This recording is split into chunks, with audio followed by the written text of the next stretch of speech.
Bismillahirrahmanirrahim. Okay, today's lecture is about DNA structure. DNA stands for deoxyribonucleic acid.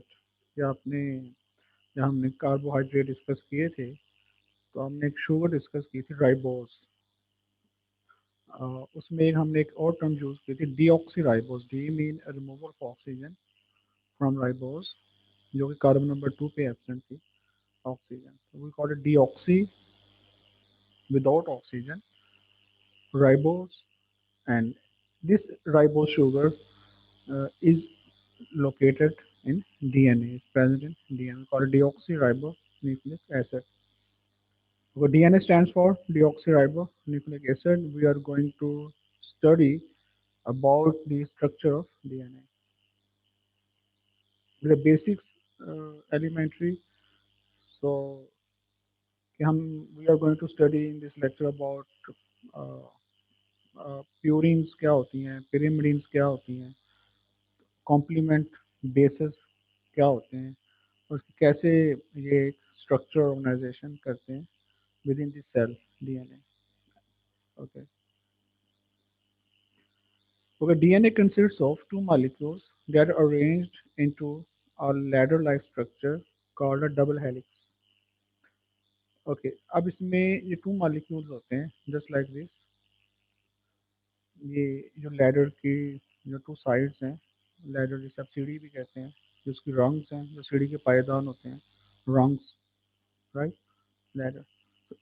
So DNA एक double helical structure, two strands होते हैं जो कि helical की formation करते हैं। और it consists of millions of tiny सब units called nucleotides.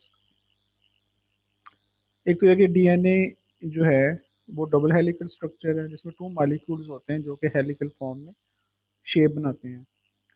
Second point is that कि वो जो डबल हेलिकल स्ट्रक्चर है that is made up of nucleotides. Nucleotides क्या होते हैं? Each nucleotide consist of pentose sugar जो कि डीऑक्सीराइबोस शुगर है, phosphate group and nitrogenous base.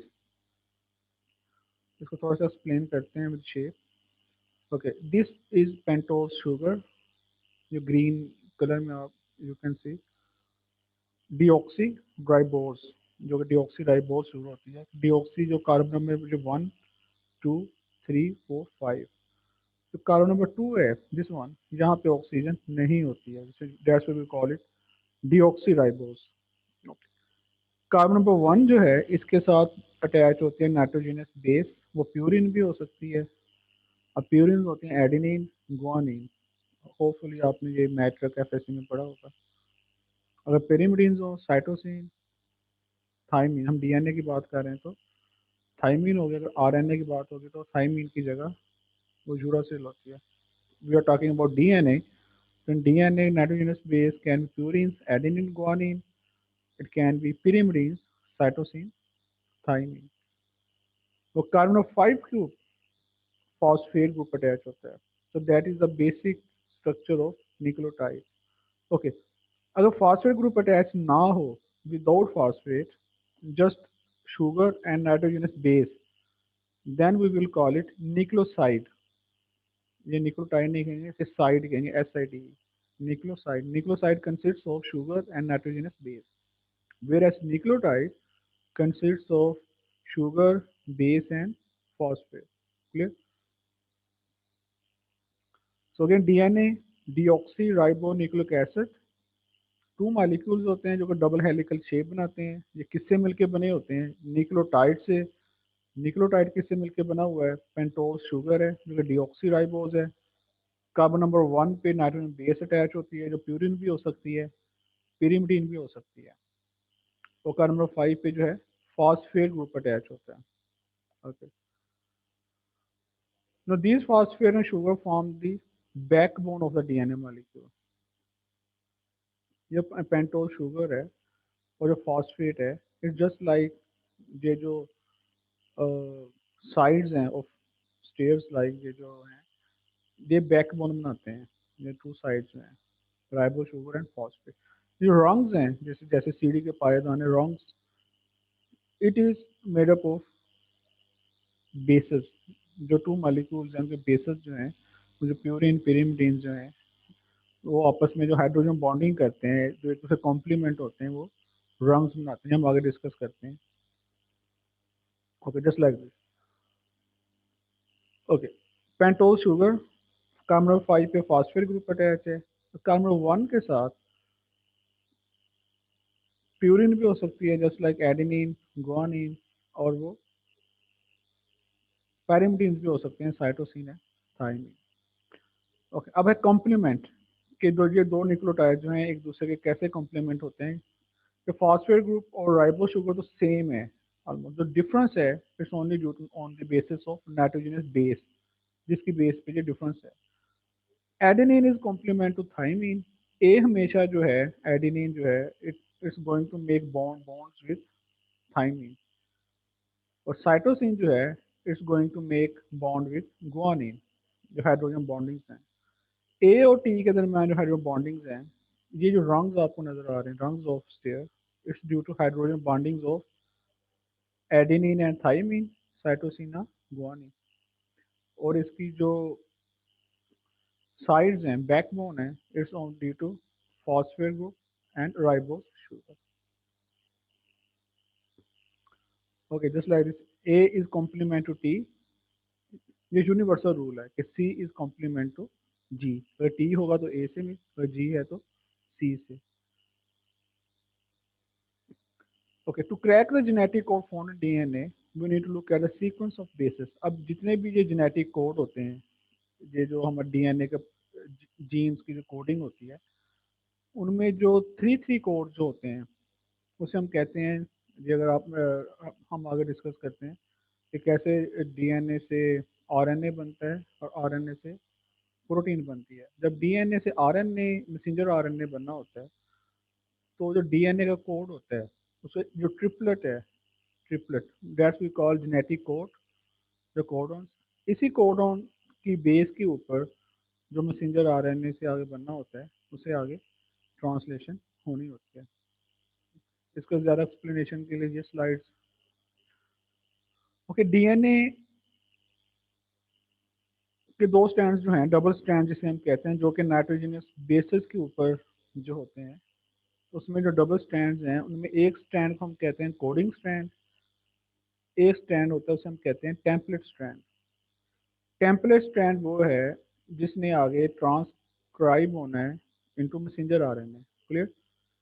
ये तो आपको पता है कि डीएनए से डीएनए बनने को हम कहते हैं डीएनए रेप्लिकेशन। डीएनए से मैसेंजर आरएनए के मैकेनिज्म को हम कहते हैं ट्रांसक्रिप्शन। और मैसेंजर आरएनए से प्रोटीन बनने का मैकेनिज्म है बायोकेमिकली, उसे हम कहते हैं ट्रांसलेशन। ओके, जब डीएनए से मैसेंजर आरएनए बनना है थ्रू प्रोसेस ऑफ ट्रांसक्रिप्शन, उसमें जो डीएनए के टू स्ट्रैंड्स होते हैं, कोडिंग स्ट्रैंड होता है और एक होता है टेम्पलेट स्ट्रैंड। तो टेम्पलेट स्ट्रैंड से ही आगे ट्रांसक्राइब होना होता है उसने मैसेंजर आरएनए में। उसका जो कॉम्प्लीमेंट होता है, फॉर एग्जांपल यहाँ पे टी है, टी का जो कॉम्प्लीमेंट ए आ जाएगा, ए है, ए का कॉम्प्लीमेंट टी है, क्योंकि जो आरएनए है यहाँ पे टी नहीं आएगा, यहाँ पे टी की जगह यू आ जाता है। सी की जगह जी आ जाएगा, जहाँ भी सी की जगह जी, सी की जगह जी, जी की जगह सी आ जाएगा। अब जहाँ पे ए है, ए की कॉम्प्लीमेंट डीएनए होता तो टी होना था, आरएनए है तो टी की जगह यूरासिल आ जाता है। सेम लाइक दैट, इसके कॉम्प्लीमेंट के साथ आगे मैसेंजर आरएनए बनते हैं। अब ये जो है इसका मैसेंजर आरएनए के जो कोड्स होते हैं, इसे हम कहते हैं ट्रिपलेट। जैसे ए यू जी, इससे जो अमीनो एसिड जो कोड होता है, इट्स फॉर मेथायोनिन। आगे G G G, it's for glycine, या अमीनो एसिड्स बने हुए हैं। C U C, it's for leucine. तो इट्स जस्ट लाइक ऐसे अमीनो एसिड सीक्वेंस बनता रहता है, उनके दरमियान पेप्टाइड बॉन्डिंग बनती है और वो एक प्रोटीन सिंथेसिस होती है। ओके, तो डीएनए डबल स्टैंडर्ड होते हैं। जो टू स्ट्रैंड्स हैं जो एक दूसरे कॉम्प्लीमेंट होते हैं, उनमें एक को हम कहते हैं कोडिंग स्ट्रैंड, एक को कहते हैं टेम्पलेट स्ट्रैंड। अब डीएनए से जब ट्रांसक्रिप्शन मैसेंजर आरएनए बनना होता है, तो टेम्पलेट स्ट्रैंड की ट्रांसक्रिप्शन मैकेनिज्म से उसका जो कॉम्प्लीमेंट होता है वो आगे मैसेंजर आरएनए बनाता है। उसी मैसेंजर आरएनए से आगे जो जेनेटिक कोड होता है, जो ट्रिपलेट होते हैं वो आगे अमीनो एसिड सीक्वेंस डिफाइन करते हैं, जो कि पेप्टाइड बॉन्ड से वो प्रोटीन सिंथेसिस आगे उसमें सेल में लेके जाते हैं, जिसे हम कहते हैं ट्रांसलेशन। डीएनए से मैसेंजर आरएनए बनने को ट्रांसक्रिप्शन, और मैसेंजर आरएनए से प्रोटीन बनने को ट्रांसलेशन। Okay, gene. अब ये जो वो जीन जो एक यूनिट ऑफ इनहेरिटेंस भी कहते हैं, जिसने आगे प्रोटीन सिंथेसिस करनी हो, that codes for a protein, उसे हम कहते हैं जीन। अब हर जीन के पास सीक्वेंस ऑफ बेसेस होती है। फॉर एग्जाम्पल ये जीन है एक डीएनए का, ये सीक्वेंस ऑफ बेसेस है, नाइट्रोजनस बेसेस है, सीक्वेंस है। तो एक भी सीक्वेंस चेंज हो जाए उसे हम कहते हैं म्यूटेशन, जो आप आगे जाके पढ़ोगे, जिससे सारी प्रोटीन जो है वो डिस्टर्ब हो जाता है सीक्वेंस, जिसकी वजह से वो प्रोटीन नॉन फंक्शनल या अनफंक्शनल वो हो जाती है। Okay, unique sequence of basis will code for the production of unique protein. और वो जो प्रोटीन का जो फंक्शन होता है उसे हम कहते हैं फिनोटाइप, जिसे हम कहते हैं कि जीन जो है, जीन के स्ट्रैंड जो हैं वो ट्रांसक्रिप्शन से मैसेंजर आरएनए बनाते हैं, मैसेंजर आरएनए से वो प्रोटीन बनाते हैं। और वो जो प्रोटीन है उस जीन की फिनोटाइप, जो वो प्रोटीन जो भी फंक्शन परफॉर्म कर रही है उसे हम कहते हैं फिनोटाइप। ओके, थोड़ा रिवाइज कर लेते हैं इसको ताकि आपको बेसिक्स सेट हो जाए। DNA, DNA stands for deoxy nucleic acid. Deoxy इसलिए कहते हैं कि इसमें शुगर जो है दैट इज डीऑक्सी जो pentose sugar, deoxy deoxy mean के कार्बन नंबर 2 पे ऑक्सीजन नहीं होती है। ओके, ये जो डीएनए है जिसमें 2 मॉलिक्यूल्स डबल हेलिकल शेप बनाते हैं, और वो जो मॉलिक्यूल्स जो हैं वो उनको हम कहते हैं न्यूक्लियोटाइड्स।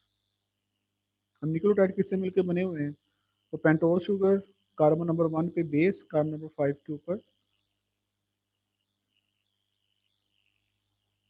Phosphate group. ओके, अब अगर फॉस्फेट ग्रुप ना हो then we will call it nucleoside. अगर वो जस्ट पेंटोज शुगर और बेस हो उसे न्यूक्लियोसाइड कहते हैं। जब फॉस्फेट ग्रुप अटैच हो जाए तो न्यूक्लियोटाइड्स। अब कैसे दो मॉलिक्यूल्स मिलके आपस में ये डबल हेलिकल शेप बनाते हैं, जस्ट लाइक स्टेयर अप, जैसे सीढ़ी होती है, उसकी बैकबोन जो है ये राइबोज शुगर और फॉस्फेट से मिलकर बनी हुई है। उसके रंग्स जो हैं जिसे पायदान भी कहते हैं सीढ़ी के, it's made up of hydrogen bonding between nitrogenous bases. और न्यूक्लियोटाइड्स में जो कॉम्प्लीमेंट है कि adenine is always complement to thymine, और cytosine is always complement to guanine.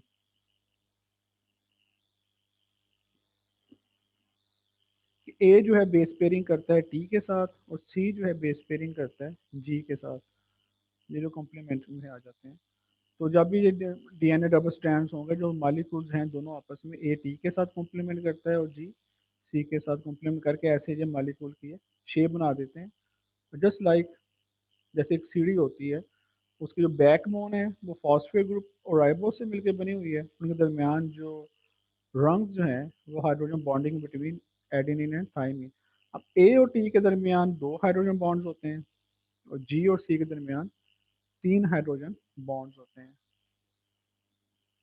Okay, DNA के स्ट्रक्चर में अब बाकी तो चीज सेम है, इसमें राइबो शुगर और फॉस्फेट ग्रुप, जो difference is only on the basis of nitrogenous bases. उसी बेसिस के ऊपर हम डीएनए को सीक्वेंस को डिजाइन करते हैं, डिफाइन करते हैं कि ये जो सारा डीएनए सीक्वेंस है इसमें एडेनिन, गुआनिन, गुआनिन, सीटीसी, तो ये सारा जो है बेस करता है on the base of nitrogenous bases. Okay, DNA को डबल स्ट्रैंड जिसे हम कहते हैं, जो कि हमने डिफाइन किया ऑन द नाइट्रोजनस बेसिस, उसमें 2 स्ट्रैंड्स हैं, कोडिंग स्ट्रैंड और टेम्पलेट स्ट्रैंड। एक को हम कोडिंग स्ट्रैंड कहते हैं और एक को हम टेम्पलेट स्ट्रैंड कहते हैं। ओके, कोडिंग स्ट्रैंड जो होता है इट्स फॉर कोडिंग, लेकिन टेम्पलेट स्ट्रैंड जो होता है ये जो है इसमें आगे मैसेंजर आरएनए बनाना होता है थ्रू ट्रांसक्रिप्शन। अब कोडिंग स्ट्रैंड और मैसेंजर आरएनए में ऑलमोस्ट सेम ही होता है, जस्ट डिफरेंट के डीएनए में थाइमिन होता है और आरएनए में यूरासिल होता है। ओके, अब डीएनए से आरएनए बनने के मैकेनिज्म को ट्रांसक्रिप्शन कहते हैं, और ट्रांसक्रिप्शन जो टेम्पलेट स्ट्रैंड होता है, टेम्पलेट स्ट्रैंड के जो कॉम्प्लीमेंट से ही वो मैसेंजर आरएनए फॉर्मेशन होती है।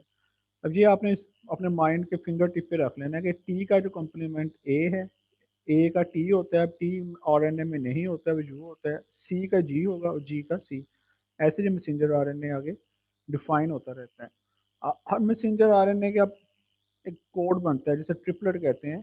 जैसे ए यू जी, ये कोडिंग जो ट्रिपलेट है, एक इसने अमाइनो एसिड को आगे डिफाइन करना है कि इसके साथ कौन सा अमाइनो एसिड अटैच होगी। तो ऐसे अमाइनो एसिड सिंथेसिस होती रहती है, पेप्टाइड बॉन्ड सिंथेसाइज होते हैं, प्रोटीन की सिंथेसिस होती है। इस मैकेनिज्म हम कहते हैं ट्रांसलेशन।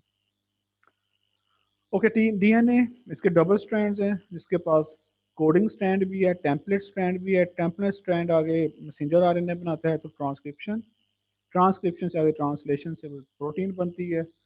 अगर डीएनए सीक्वेंस ठीक है तो प्रोटीन नॉर्मल फंक्शनल होगी, जो कि जिसे हम फिनोटाइप कहते हैं। वो आगे एक ट्रेट देती है, जो भी उसका फंक्शन परफॉर्मेंस होती है उसे हम ट्रेट कहते हैं, इसे हम फिनोटाइप कहते हैं। अब जीन से आगे उसकी एक फिनोटाइप होना, उसका फंक्शन होना, इसे हम ये भी कहते हैं genotype phenotype, genotype phenotype correlation. ये आप आगे अगर आप हाई स्टडी एमफिल पीएचडी में जाएंगे तो ये ज़्यादा उस पर स्टडी होती है।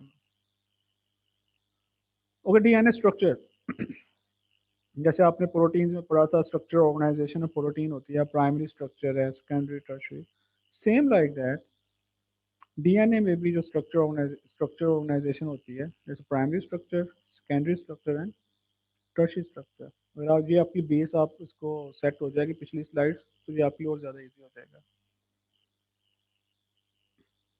और primary structure is just a sequence of DNA, single strand DNA, जिसे हम कहते हैं प्राइमरी स्ट्रक्चर।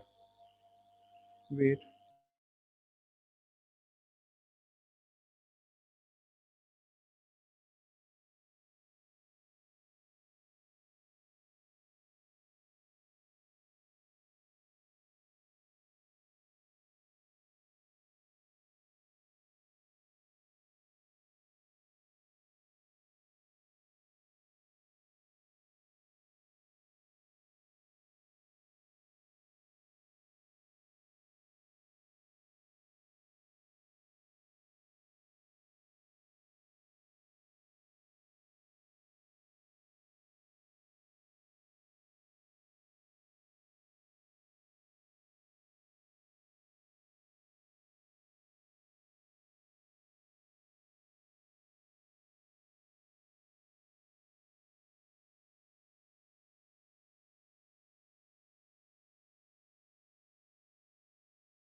ओके, तो primary structure of DNA is just a single strand sequence. एक ही स्ट्रैंड है, सिंगल स्ट्रैंड, इसमें डबल स्ट्रैंड अभी नहीं बना है प्राइमरी स्ट्रक्चर में, तो सिंगल ही स्ट्रैंड है। उसमें जो न्यूक्लियोटाइड जो हैं, अब एक न्यूक्लियोटाइड जो है, जैसे ये राइबोस शुगर है, फॉस्फेट ग्रुप अटैच है, ये नाइट्रोजनियस बेस है जो गुआनिन है। ओके, ये लिंक बनाता है दूसरे न्यूक्लियोटाइड के साथ, जिसे हम कहते हैं फास्फोडाइएस्टर लिंकेज। ये कार्बन नंबर जो 3 होता है, कार्बन नंबर 3 राइबोस शुगर का और 5 के फास्फेट के दरमियान ये लिंकेज होती है, जिसे हम कहते हैं फास्फोडाइएस्टर लिंकेज। ये इससे पहले आप राइबोस स्ट्रक्चर अगर आप दोबारा इस पे रिव्यू करें, this is deoxyribose, this is carbon number 1, 2, 3, 4 and this is carbon number 5। Carbon number 1 के साथ बेस अटैच है, वो प्यूरिन भी हो सकती है और पिरिमिडीन भी हो सकती है। 2, आपको जो पता है कि 2 के पास ऑक्सीजन नहीं होती है डीएनए में, जिसे हम कहते हैं डीऑक्सीराइबोस, यहाँ पे ऑक्सीजन नहीं है, तो 2 के साथ ये लिंकेज नहीं बन सकती है। कार्बन नंबर 3 के पास OH ग्रुप है, OH जो है वो जो उसका जो O ग्रुप है वो लिंकेज बनाता है दूसरे न्यूक्लियोटाइड के फॉस्फेट के साथ, जिसे हम कहते हैं फॉस्फोडाइएस्टर लिंकेज। ऐसे न्यूक्लियोटाइड आपस में लिंक होते रहते हैं अंटिल एक सीक्वेंस बन जाता है। अब इसमें 2 एंड फ्री होते हैं, जैसे जो लिंकेज बनते हैं एक साइड पे जो एंड फ्री होगा, अगर आप इस साइड पे देखो यहाँ पे कार्बन नंबर 3 फ्री नहीं है, उसका लिंक बन गया हुआ, लेकिन कार्बन नंबर 5 का फॉस्फेट फ्री है, इसे हम कहते हैं 5 प्राइम एंड। मीन ये 5 नंबर कार्बन जो है ये फ्री फॉस्फेट ग्रुप है, इसे हम कहते हैं 5 प्राइम एंड ऑफ डीएनए। तो 3 prime end of DNA that's due to कि इसका जो OH ग्रुप जो है 3 प्राइम कार्बन पे वो फ्री है।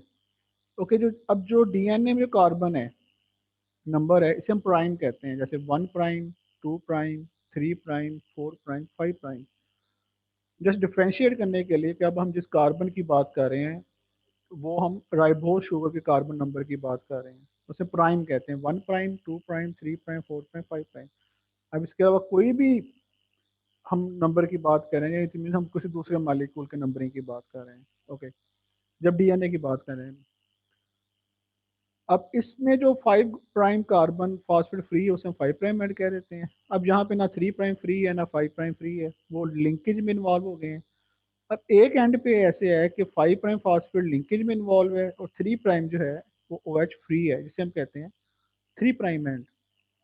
तो 5 prime and the end of sequence eight which phosphate group is free, उसे हम 5 प्राइम एंड कहते हैं। और अगर वो OH ग्रुप फ्री उसे हम 3 प्राइम एंड कहते हैं। तो राइट अप में जब भी हम डीएनए का सीक्वेंस लिखते हैं वो हम लिखते हैं left to right, 5 prime end से 3 प्राइम एंड। फॉर एग्जांपल अगर हम इसको लिखेंगे GTAC, तो हम इसको सिंपल GTAC, क्योंकि बाकी तो स्ट्रक्चर सेम ही होता है, जस्ट नाइट्रोजन बेस डिफरेंस है। It means left to right हमने लिखना है, लेफ्ट हम स्टार्ट होता है हमारा 5 प्राइम से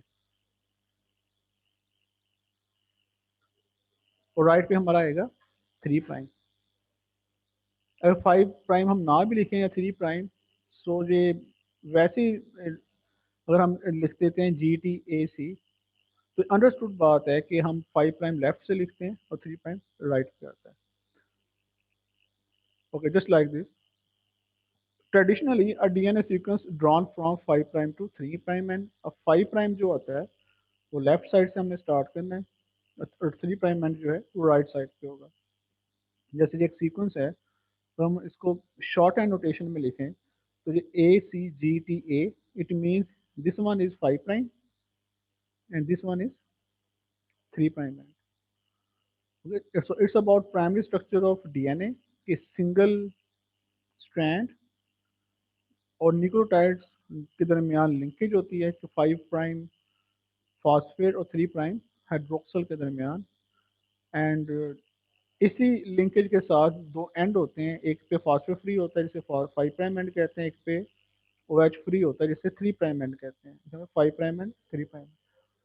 और जब हम डीएनए को लिखते हैं ट्रेडिशनली तो 5 प्राइम से लेफ्ट से हम स्टार्ट करते हैं और ऐसे ही आगे राइट साइड पे चलते रहते हैं, 3 प्राइम एंड राइट पे रह जाता है।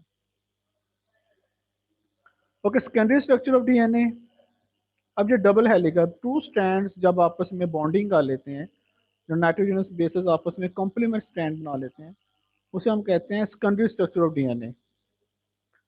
ओके, एंटी पैरेलल होते हैं। एंटी पैरेलल मीन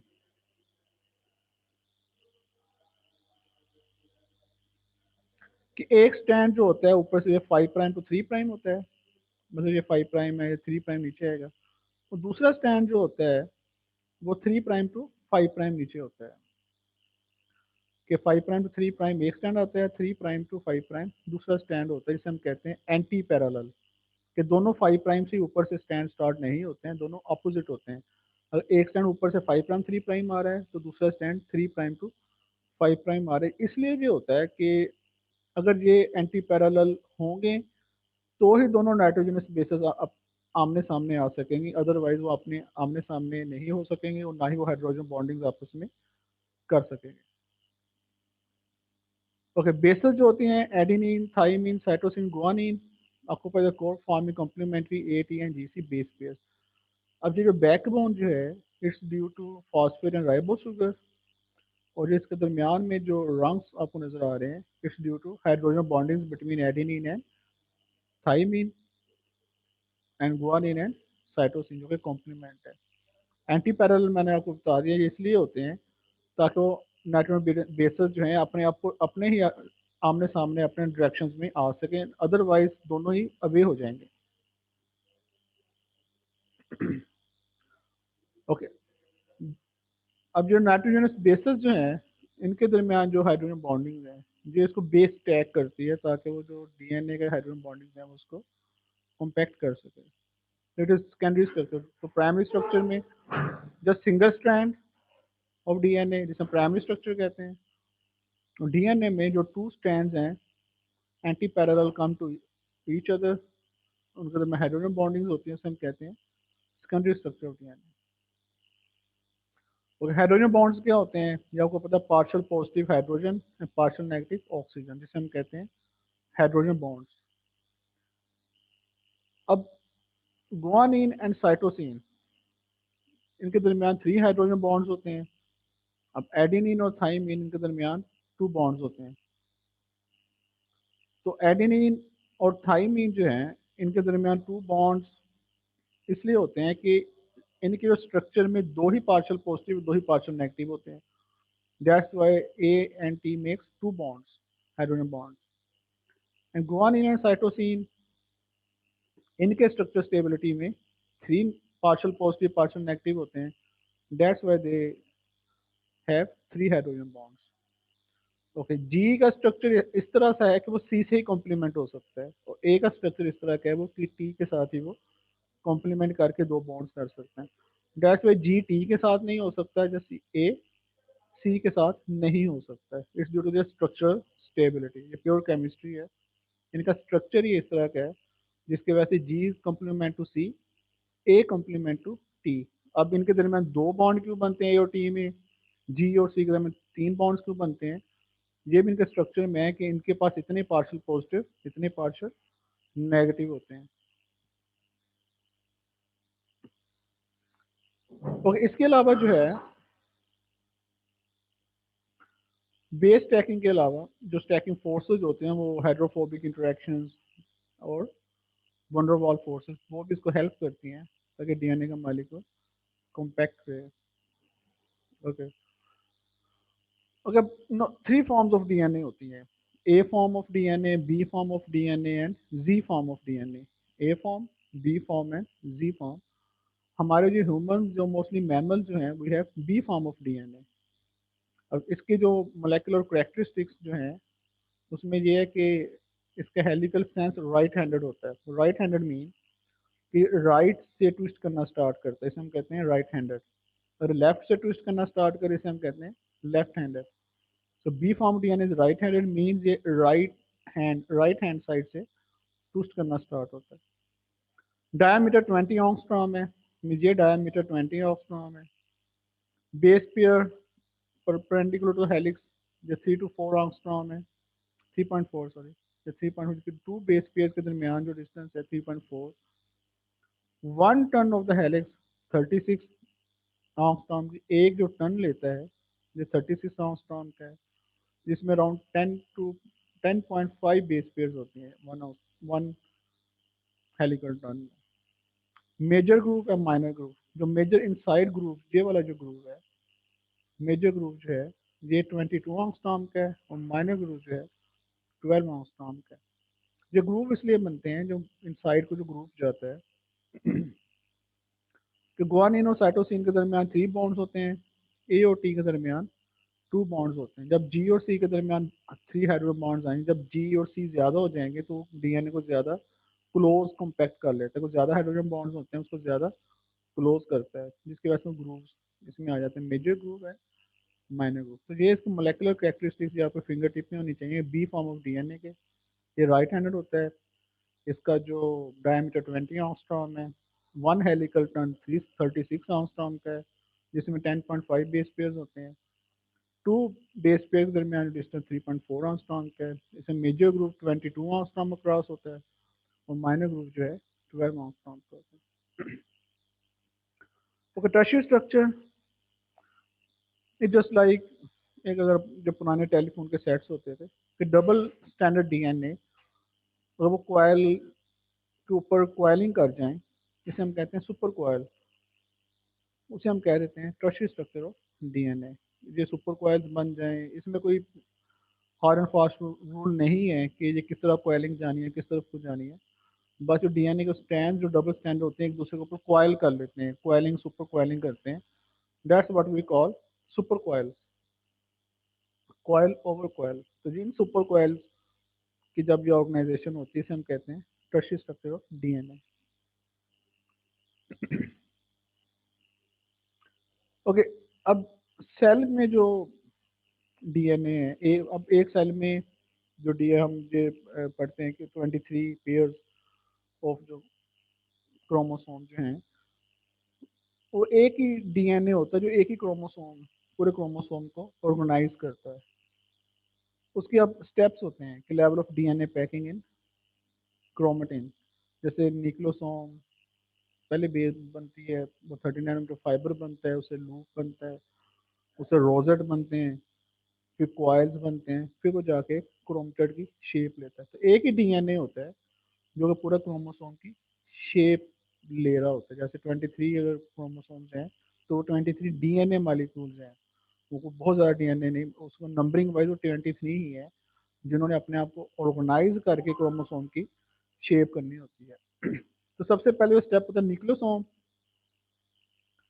अब न्यूक्लियोसोम में हिस्टोन प्रोटीन्स जो होती हैं वो इन्वॉल्व होती हैं, जो आपको पता है ऑक्टामर होती हैं, H2A, H2B, H3, H4, ये 8 होते हैं। वो उनके ऊपर जो है डीएनए जो होता है उसके ऊपर बैंड, उसने उसके ऊपर ओवरलैप किया होता है डीएनए ने, सेम लाइक दैट। ओके, जहाँ पे एक फिर H1 लिंकर हिस्टोन प्रोटीन होती है वो उसको लिंक कर देती है ताकि ये उसका जो ओवरलैप हुआ है ये अनरैप ना हो जाए, रैपिंग जो है अनरैप ना हो जाए। इसको हम कहते हैं न्यूक्लियोसोम। क्लियर? ओक्टामर हिस्टोन प्रोटीन्स होती हैं 8, ओक्टामिन 8, H2A, H2B, H3 and H4, ये 4 प्रोटीन्स हैं और ये ओक्टामर बनाती हैं। डबल इनके होते हैं, 4 ऊपर होती हैं, 4 ही नीचे होती हैं। इनके ऊपर डीएनए रैप करता है इसके ऊपर। जब डीएनए मॉलिक्यूल को रैप करता है तो यहाँ पे उसको लिंक का एक H1 हिस्टोन होती है, लिंक कर देते हैं तो अनरैप ना हो सके, इसे हम कहते हैं डीएनए का न्यूक्लियोसोम। ओके, जैसे जस्ट डीएनए, अब इसने इसको रैपिंग किया जैसे न्यूक्लियोसोम, अब और ज़्यादा रैपिंग हो जाती है, इसे हम कहते हैं 30 नैनोमीटर फाइबर। अब ये 30 नैनोमीटर फाइबर जो है ये एक लूप की शेप बनाते हैं, जैसे जस्ट लाइक दिस लूप। अब इस एक one loop contain 75,000 base pairs. Clear? इसे लूप कहते हैं। अब ये 6 लूप मिल, वन लूप, अब 6 लूप मिलके एक रोजेट, जैसे रोज होते हैं रोजेट फॉर्म बनाते हैं। वन रोजेट कंटेन 6 लूप्स, ये रोजेट फॉर्म में लेके आते हैं। One loop contain 75,000 base pairs. Base pairs mean AT, GC, adenine, thymine, guanine, cytosine, base pair कहते हैं। फिर ये रोजेट जो फॉर्म जो है ये कॉइल में जाती है, जस्ट लाइक दिस, कॉइलिंग करती है। तो वन कॉइल कंटेन 30 रोजेट्स। ये एक जो रोजेट है, जो 30 रोजेट मिलके वन कॉइल बनाते हैं। क्लियर? अब एक जो क्रोमेटर, सिंगल क्रोमेटर जो होता है वो 10 कॉइल्स मिलके एक क्रोमेटर बनाते हैं। अगर 2 क्रोमेटर्स हैं तो 10 कॉइल्स ईच हो जाएंगे, जिसको हम क्रोमोसोम कहते हैं।